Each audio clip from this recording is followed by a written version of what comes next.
Welcome to the definitive guide to the one campaign Facebook ad account setup. If you want to get to 4, 5, 6, or 7 figures a month in Facebook ad spend, this isn't only one way, it's the simplest and easiest way. We're gonna never deal with ad fatigue. We're gonna never deal with audience fatigue or ad sets dying or campaigns fading. We're gonna make Facebook stable, projectable, and easy to manage in a few hours a week. This is what I've been doing to scale brands for years. This is why I'm on my 4th brand that I picked up at mid-7 and put it on a 9-figure run rate in the last 5 years.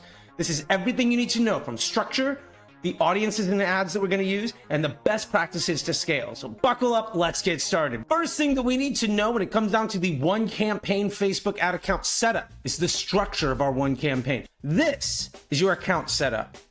One ad set of 4 to 6 winning post IDs, and then 2 dynamic creatives set up in the 3-2-2 method. That's 3 creatives with 2 sets of copy and 2 headlines. That's all we need. That's the entire account setup. Now, our ads. We're gonna have a mix of some ads that are designed to be top of funnel. These ads are gonna have a lower CPM. They're gonna demand more spend, and they're gonna have a worse CPA, and that's totally fine. We want those ads. Those ads are gonna bring in new people. We're gonna have other ads that might be more of a mid-funnel or bottom-funnel ad, but we're gonna run them all at the same ad set.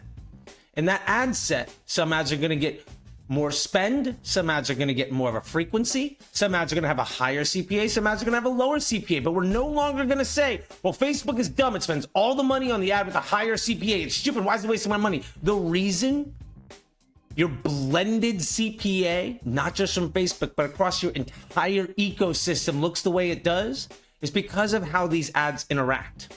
Once we've solved the problem, we don't need to solve it again. If you already have an ad that's a great testimonial of a target customer avatar saying how wonderful the product is, don't make 30 more. The success of those additional 30 ads is going to steal the performance from the ad that's already working. You see people that say, well, you need to test 20, 30, 40 ads a week.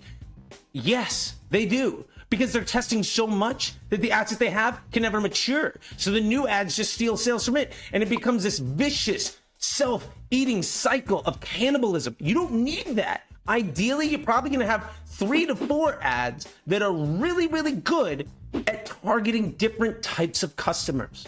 Some of these ads are gonna get more spend with a worse CPA, and that's totally fine. Because ultimately, the #1 focus of our Facebook ad account and this campaign is to drive similar types of customers at a higher volume and greater efficiency, which ultimately means we have a higher revenue floor on a daily basis of more and more money coming in that we don't even need to spend money on Facebook to get. Ultimately translates into a higher Facebook ad spend. When you scale your business, you can allow the Facebook ad account to scale. The more changes you make inside of your Facebook ad account, the more you're going to struggle. But the point here is we have one campaign with one control ad set and maybe 2 tests. Sometimes you can have 3 or 4 if your spend is astronomical, and by that I mean $10,000, $20,000, $30,000 a day. And if you're only able to drive a dozen or so conversions a day, maybe you can only afford to do 1 test. Because the other thing is we need that test to be out of the learning phase. And I know there's a lot of folks that say, well, the learning phase doesn't matter. And you know what? They're right. Because their ad accounts are not set up to leverage machine learning. They're not setting their ad accounts up in a way that ultimately takes advantage of how Facebook was designed to be used. So for them, the learning phase doesn't matter because they're not leveraging machine learning to begin with. Now, something we have to break down here is audiences and ads. We're going to use one audience. It's broad. Age, gender, location. We're not going to use interest groups. We're not going to use lookalikes. And before you start getting into it, yes, I know interest groups and lookalikes outperform my broad. No, they don't. Oh, when I look at the ROAS and I look at the CPA and I look at the spend and it's doing all this stuff, doesn't matter. Look at the blended CPA across your entire business.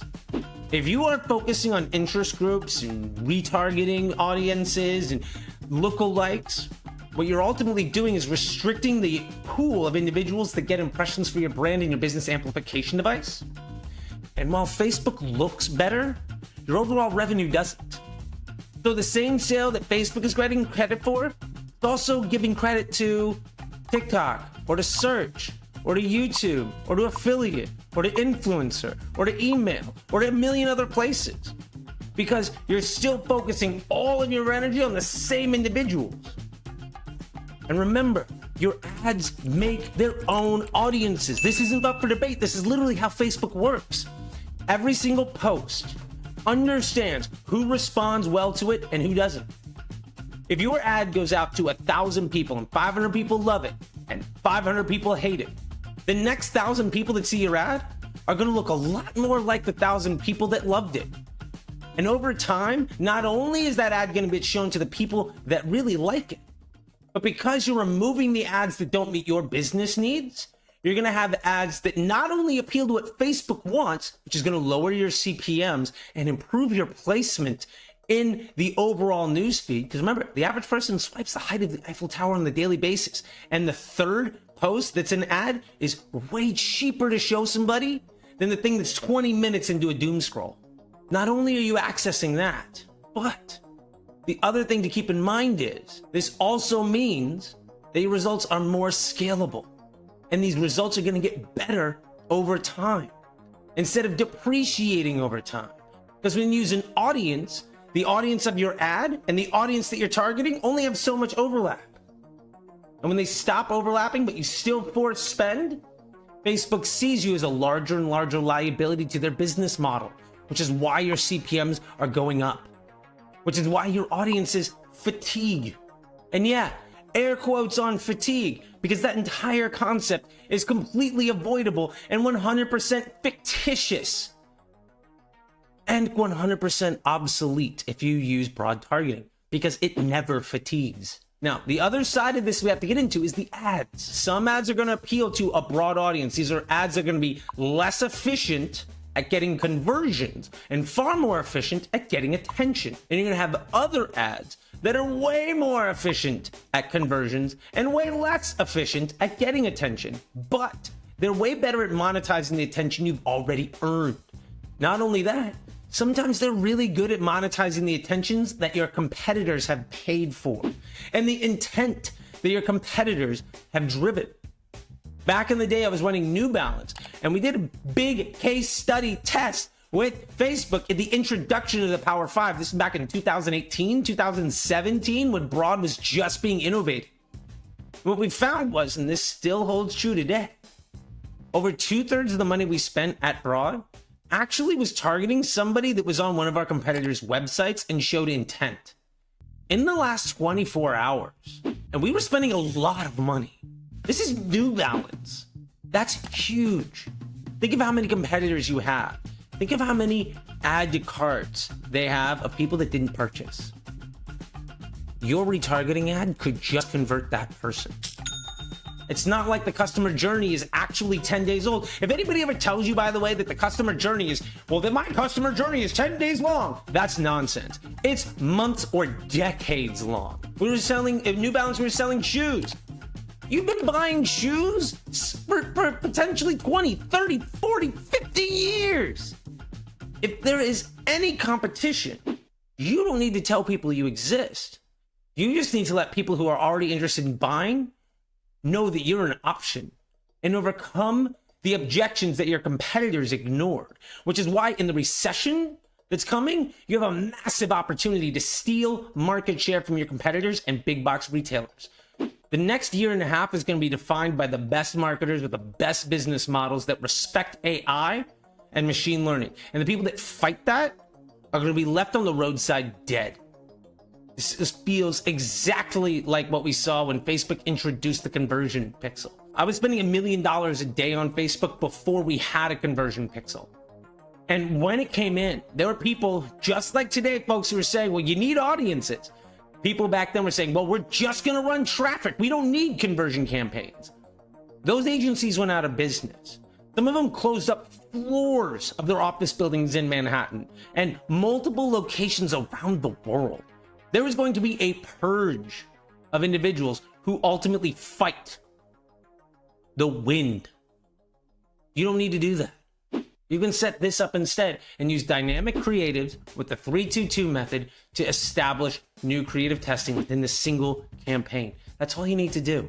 Remember, your new ads and your testing should be very focused on solving one of two problems. Either you're going to try to take an existing control ad and do it better, or you're going to try to meet a new business need within the same business objective. That's it. That test could run for a week. It could run for a day. Sometimes it can run for a month. If it's doing well for you, who cares? Let it go. You're making money. Now, the last thing we need to talk about here is the best practices to scale. Now, when you're running the one campaign Facebook ad account, part of this is so that Facebook is really stable, which makes scale really, really easy. You don't need to worry about surfing performance and pushing up on good days and pulling back on bad days. You don't need to worry about really complicated automation and all of these other things. You're not turning ads on and off. You're not adjusting budgets. You're not running with ABO. You're not doing all of this day trading nonsense that has been obsolete for years, but is pushed forward by so many gurus that fail so many of their clients. You don't need to do any of that. The best practices to scale your one Facebook ad account per business objective style is simple. It's 3 parts. Part number 1, when you have a larger revenue floor, meaning your average daily revenue goes up from non-paid efforts, you can invest more money in Facebook. Part number 2, when the LTV of your customer goes up, and ultimately say a customer goes from being worth $100 to $150 because you've improved second purchase rate and the AOV of some of the transactions in that journey, and are ultimately getting customers to buy from you more and more often, you can afford to spend more money on Facebook. Even if you don't get those customers for the same CPA at the beginning, it doesn't matter. You can lose money on day one and still make bunches and bunches of cash. Because the customers that bought 2 months ago, 6 months ago, when they buy again, you wake up with money in the mailbox. You can spend half of that money on acquiring a new customer, even if that's twice as much as a new customer should cost, and you're playing with house money. And the honest truth is, every 8-figure business that I've ever run does this. Every 6-figure business that can't get to 7 hasn't figured this out. This is one of the things that everybody that makes it does, and everybody who doesn't do. Are you doing it? That's a question you should ask yourself. The third thing that we need to get to when we're trying to scale is if your results are stable and profitable, you can invest more money. Because it's not always about how your results are today. Part of the stability and projectability of results is knowing when to spend. So the question of when becomes really important. Now, the question of when isn't a question we can address if our results are not projectable and stable. And what I mean by stable isn't day over day, because those results are going to be all over the place. I'm talking about week over week, month over month. You ultimately understand more or less what direction you're going into. And can you improve the unit economics of your business model per customer at a rate that outpaces the rising cost of CPAs? Because the answer is yes, you could spend more money. And if you also know that you're going to be in business in 3 months, and the money you spend today might be twice as good as the money you spend in 45 days, spend it now. You don't need to spend based on last week's performance. You can understand your budgets with a when. And often that's way more important than where. Now, the last thing we need to cover here when it comes to best practices to scale this one campaign per business objective is ultimately a golden truth. We have to make sure that our business objectives don't change within this account, within that campaign. We can shift business objectives in our business. We can ultimately say this is the best thing to acquire a customer that's going to buy one thing. And that's excellent. But maybe we've made a bundle and ultimately want to try to run the same thing, but with a higher AOV, higher LTV, higher PSM offer. You can run it alongside and ultimately replace this campaign, but never do it within the campaign. That's really all it comes down to. Make sure that you're checking the social proof on your ads, and make sure that you know your numbers. And my recommendation, if you want to start pushing your spend, 5% 3 times a week can fundamentally change the trajectory of your business. 10% twice a week is massive. So I'll leave you with this. The number one way of scaling your business is to stabilize the front end, to bring a higher volume and value of customer into your sales funnel, improve those unit economics, raise your revenue floor, and invest more money. It's just that simple.